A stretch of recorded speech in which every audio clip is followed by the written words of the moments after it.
السلام علیکم دوستو، میں ہوں شراز اور آپ دیکھ رہے ہیں میرا چینل دی شراز ٹی وی۔ دوستو، مشہور زمانہ گاما پہلوان جنہیں رستم زماں کا خطاب ملا اور رستم ہندو پنجاب بھی کہلائے، ان کا اصلی نام غلام محمد تھا۔ 1880 کو امرتسر میں کشمیری پہلوانوں کے خاندان میں پیدا ہوئے۔ ان کے والد عزیز پہلوان جو غلام پہلوان کی پشت میں سے تھے، ہندوستان کی شاہی ریاست دتا مدھیہ پردیش میں درباری پہلوان تھے۔ اس تعلق سے مستقبل میں ریاست کے حکمران بھوانی سنگھ نے گاما اور ان کے بھائی امام بخش کی سرپرستی بھی کی۔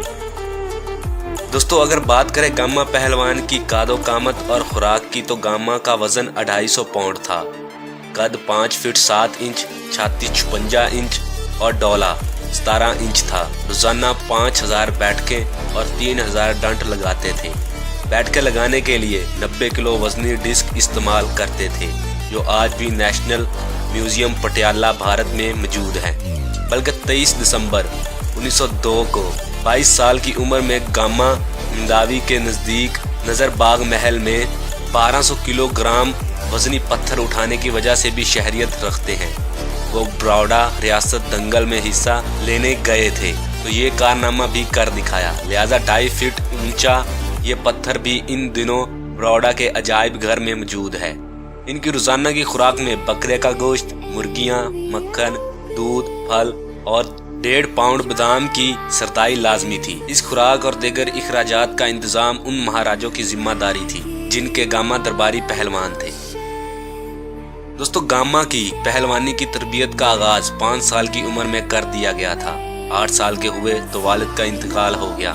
ان کے چچا عید پہلوان نے اس غم کے باوجود ان کی پہلوانی کی تربیت جاری رکھی۔ ان کی وجہ شہریت 19 سال کی عمر میں انڈین ریسلنگ چیمپئن شپ رحیم بخش سلطانی والا کو کشتی کا چیلنج تھا۔ ان کا تعلق بھی کشمیری خاندان سے تھا اور گجرانوالا میں مقیم تھے۔ 7 فٹ قد کے رحیم بخش سلطانی کے لیے 5 فٹ 7 انچ کے قد گاما پہلوان کو چت کر دینا معمولی بات نظر آ رہی تھی، لیکن ایسا نہ ہوا اور مقابلہ برابری پر ختم ہو گیا۔ اس طرح کے 2 مقابلے اور ہوئے تو وہ بھی برابر ہی رہے، لہذا چند سال بعد جب الہ آباد میں دونوں پہلوانوں کا چوتھی دفعہ پھر آمنا سامنا ہوا تو اس دفعہ بازی گاما پہلوان ہی لے گئے۔ اس کامیابی کے باوجود گاما زندگی بھر رحیم بخش سلطانی کا نام عزت و احترام سے لیتے رہے۔ دوستو، اب بات کریں گاما پہلوان کا انگلستان میں چیلنج کی تو گاما پہلوان وقت گزرنے کے ساتھ ساتھ ہندوستان کے نامور پہلوان باشمول پنڈت بدھ نانک کو شکست دے چکے تھے۔ گاما پہلوان وقت گزرنے کے ساتھ ہندوستان کے نامور پہلوانوں پنڈت بدھ نانک کو شکست دے چکے تھے اور اب ان کی اگلی منزل بین الاقوامی سطح پر کامیابی حاصل کرنا تھی۔ لہذا 1910 میں 30 سال کی عمر میں گاما کو اس وقت بین الاقوامی مقابلوں میں قدم رکھنے کا موقع میسر آیا جب بنگال کی 1 لاکھ پتی شخصیات شرات کمار مشرا نے ان کی صلاحیتوں سے متاثر ہو کر انہیں لندن بھیجنے کا بندوبست کر دیا۔ اس سال ہندوستان میں جان بل ورلڈ ریسلنگ چیمپئن شپ منعقد ہوئی جس میں دنیا کے تمام نامور پہلوان کو مدعو کیا گیا۔ گاما نے اپنے بھائی امام بخش اور 2 ساتھیوں کے ہمراہ بذریعہ بحری جہاز سفر کر کے اس میں شرکت کی۔ اس مقابلے کے انتظامیہ نے شرط رکھی تھی کہ مقابلہ ان کے درمیان ہی ہوگا جو ہیوی ویٹ ہوں گے، اس لیے گاما کا چھوٹا قد، چھوٹا جسم دیکھ کر انہیں مقابلے میں شرکت کرنے سے انکار کر دیا گیا، بلکہ ہفتے کے 250 پاؤنڈ سٹرلنگ پر دوسرے عام سطح کی کشتیاں لڑنے کی تجویز بھی پیش کی۔ اس پر گاما نے چیلنج دیا کہ جو پہلوان ان سے 5 منٹ تک مقابلہ کر سکے گا وہ اس کو 5 پاؤنڈ انعام دے گے۔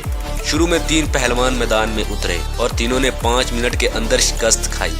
پھر اگلے دن دنیا کے 12 مشہور پہلوانوں نے گاما سے زور آزمائی کی، لیکن کوئی بھی 2 منٹ سے زیادہ نہ ٹھہر سکا۔ یہ دیکھ کر گاما کو مقابلے میں شریک کر لیا گیا۔ دوستو، اس عالمی چیمپئن شپ میں گاما کا مقابلہ پولینڈ کے زکی بوسکو سے ہوا جو دنیا کے 3 نامور پہلوانوں میں سے ایک تھا۔ اس مقابلے کو صدی کی کشتی کے نام سے بھی یاد کیا جاتا ہے۔ 10 ستمبر 1910 کو یہ مقابلہ شام 4 بجے شروع ہوا اور 2 گھنٹے 34 منٹ تک مسلسل جاری رہنے کے بعد ختم ہوا۔ اس دوران گاما اپنے حریف پر مکمل طور پر حاوی رہے اور زی بوسکو بھی ان کے مقابلے میں فن کشتی کی خاص چال کا مظاہرہ نہ کر سکے۔ ان حالات میں رات پڑنے تک فیصلہ نہ ہو سکا کہ کس کو فاتح قرار دیا جا سکے، حالانکہ ترازو کا جھکاؤ گاما کی طرف ہی متوقع کیا جا رہا تھا۔ بہرحال انتظامیہ نے فیصلہ کیا کہ مقابلہ اگلے ہفتے پھر شروع ہوگا، لیکن مقررہ وقت پر زی بوسکو میدان میں نہ آیا اور گاما نے 17 ستمبر 1910 کو جان بل بیلٹ بما 250 پاؤنڈ نقد انعام جیت کر ورلڈ چیمپئن یعنی رستم زماں کا اعزاز حاصل کر لیا۔ کہتے ہیں کہ گاما کی جیت پر اس وقت انگلستان کے بادشاہ جارج پنجم نے فخریہ کہا تھا کہ ہے تو ہماری ہی نو آبادی کا۔ دوستو، جس کے ہاں گاما درباری پہلوان تھے نے پٹیالہ میں 1928 میں گاما اور بوسکو کا مقابلہ ایک بار پھر کروایا۔ تماشائیوں کی ایک بڑی تعداد مقابلہ دیکھنے کے لیے آئی، لیکن ابھی وہ اپنی جگہوں پر ہی ترتیب سے بیٹھے بھی نہیں تھے کہ ایک دفعہ پھر گاما نے بوسکو کو اس زور آزمائی میں شکست دے دی۔ کہا جاتا ہے کہ کشتی 3 سیکنڈ سے بھی کم عرصے میں ختم ہو گئی۔ ہر طرف سے ان کے حق میں نعرے بازی کی گئی۔ مہاراجا نے انہیں اپنے گلے سے موتیوں کا ہار اتار کر تحفے میں ان کو پہنایا۔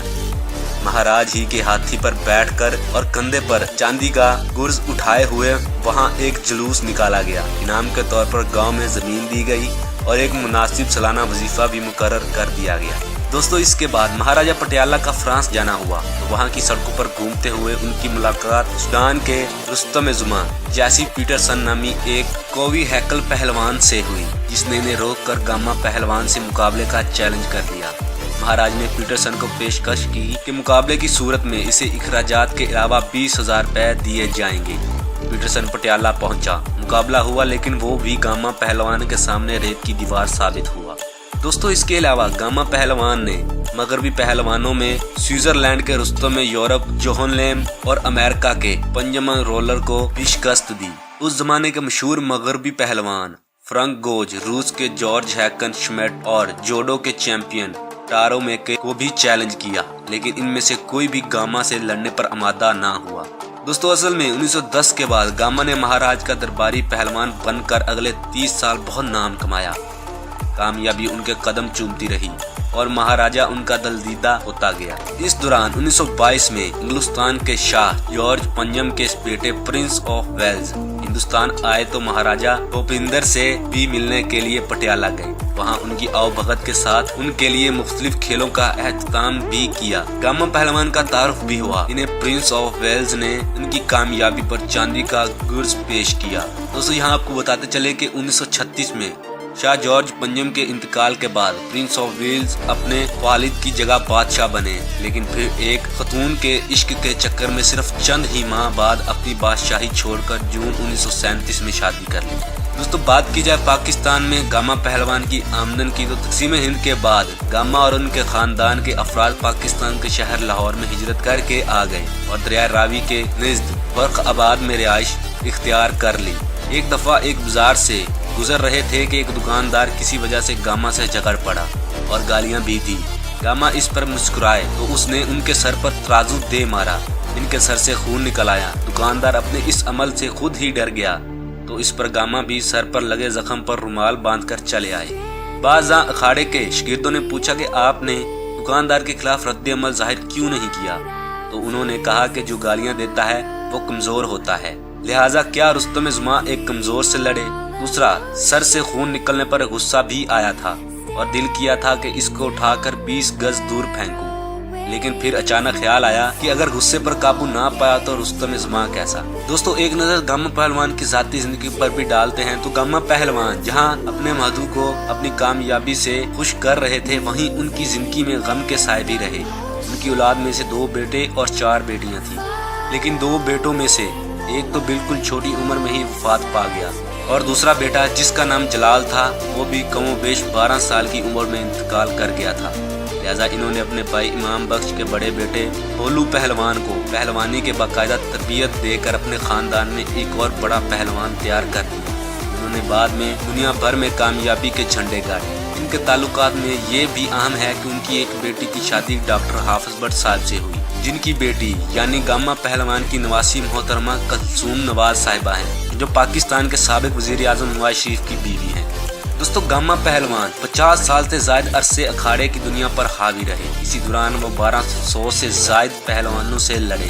اور ایک بار بھی شکست نہ کھائی۔ وہ پہلے شخص تھے جنہوں نے برس گیر کے لیے عالمی انعام جیتا۔ دوستو دوسری جنگ عظیم کے 5 سال بعد تک گاما نے دنیا کے پہلوانوں کو چیلنج دے رکھا تھا، لیکن مقابلہ کرنے والے کو پہلے ان کے خاندان کے دوسرے پہلوانوں سے کشتی لڑنا پڑتی تھی۔ یہی وجہ ہے کہ گاما نے بین الاقوامی سطح پر زیادہ کشتیاں نہیں لڑی۔